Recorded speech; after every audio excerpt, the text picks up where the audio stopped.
Hi అండి. ఇవాళ నేను వట్టి తునకలు చేయబోతున్నాను. వీటిని వట్టి తునకలు అంటారు, మటన్ కబాబ్ అంటారు. మా ముస్లిమ్స్‌లో ఇది చాలా ఫేమస్ అండి. నేనైతే ఇక్కడ 6 కేజీలు మటన్ తీసుకున్నాను. 6 కేజీల మటన్‌కి గాను 6 స్పూన్ల కారం, ఇంకా 4 స్పూన్ల ఉప్పు. ఉప్పు కొంచెం తక్కువే వేసుకోండి. ఎందుకంటే మటన్ డ్రై అయిన తర్వాత దాని క్వాంటిటీ అనేది తగ్గిపోతుందనమాట. సో, ఉప్పు కొంచెం తక్కువే వేసుకోవాలి.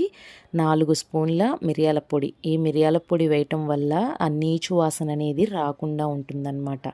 ఇక్కడ 4 స్పూన్ల పసుపు. అల్లం వెల్లుల్లిపాయ పేస్ట్ కూడా నేను ఒక 200 గ్రామ్స్ అల్లం తీసుకున్నాను. 100 గ్రామ్స్ వెల్లుల్లిపాయ తీసుకొని మెత్తగా పేస్ట్ చేసుకున్నానండి. వాటర్ అనేది యాడ్ చేయకుండానే పేస్ట్ చేసుకొని ఆ పేస్ట్ వేసుకొని కలుపుకోవాలి. ఈ మసాలాలన్నీ బాగా పట్టి అది రాలిపోకుండా ఉండాలి అంటే మనం ఎండబెడతాం కదా ఈ ముక్కల్ని. ఆ ఎండబెట్టినప్పుడు మసాలా అనేది రాలిపోతూ ఉంటుంది. అట్లా రాలిపోకుండా ఉండాలి అంటే దానికి ఒక 4 స్పూన్స్ ఆయిల్ వేసేసి ఈ విధంగా కలుపుకున్నామనుకోండి, అది ఆరిపోయిన తర్వాత ఆ మసాలా అనేది రాలిపోకుండా ఉంటుందండి. ఇది ఒక చిన్న టిప్ గుర్తుపెట్టుకోండి. ఈ తుణకలు చేసేటప్పుడు చాలామంది ఏంటి అంటే ఉట్టి ఉప్పు పసుపు వేసేసి కూడా పట్టించేసి ఆరబెట్టేస్తూ ఉంటారు.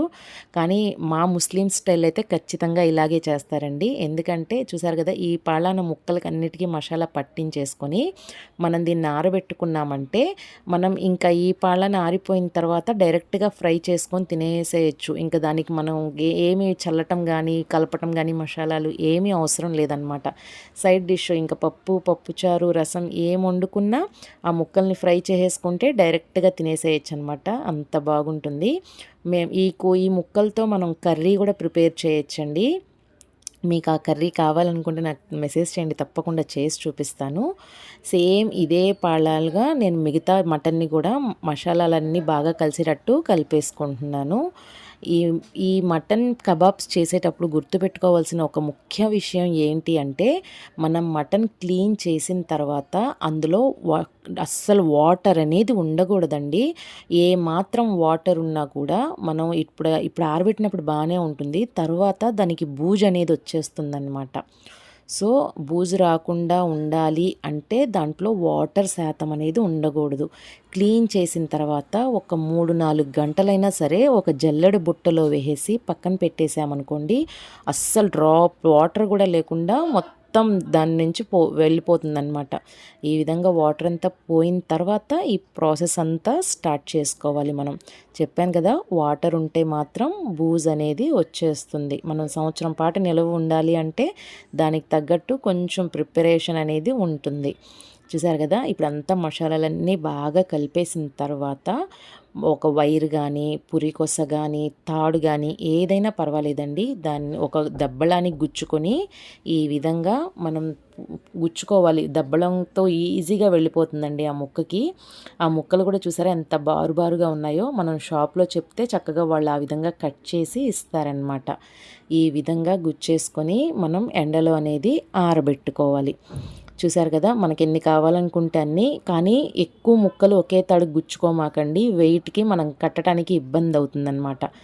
చూసారా, ఈ విధంగా మంచి ఎండ ఉన్నప్పుడు ఇట్లాగా కట్టేసుకొని మనం సేమ్ బట్టలు ఏ విధంగా అయితే ఆరేస్తామో అదే విధంగా ఈ తుణకలు అనేవి ఆరబెట్టాలన్నమాట. మేమైతే మటన్ కబాబ్స్ అని కూడా అంటాము. ఈవిడ మా అమ్మమ్మ అండి.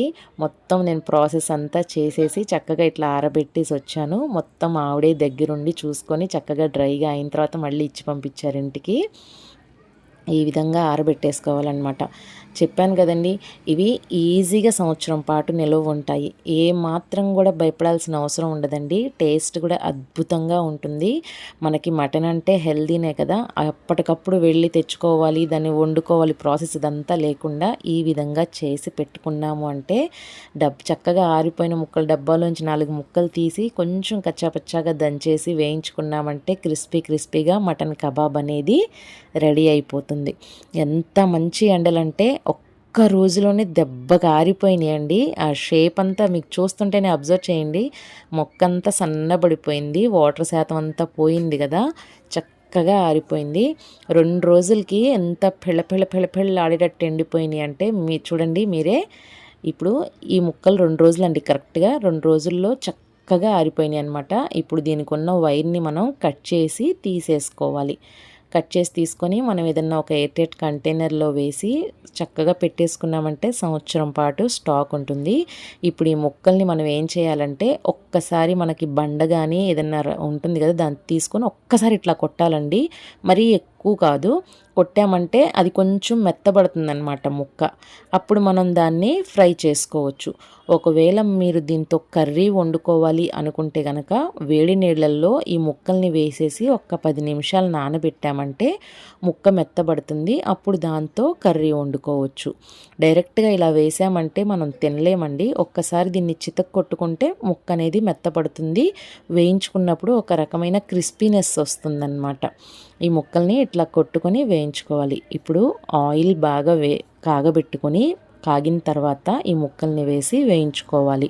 హై ఫ్లేమ్ కాకుండా లో ఫ్లేమ్‌లో పెట్టుకొని చక్కగా దోరగా వేయించుకుంటే లోపల వరకు వేగుతుందండి ముక్క అనేది.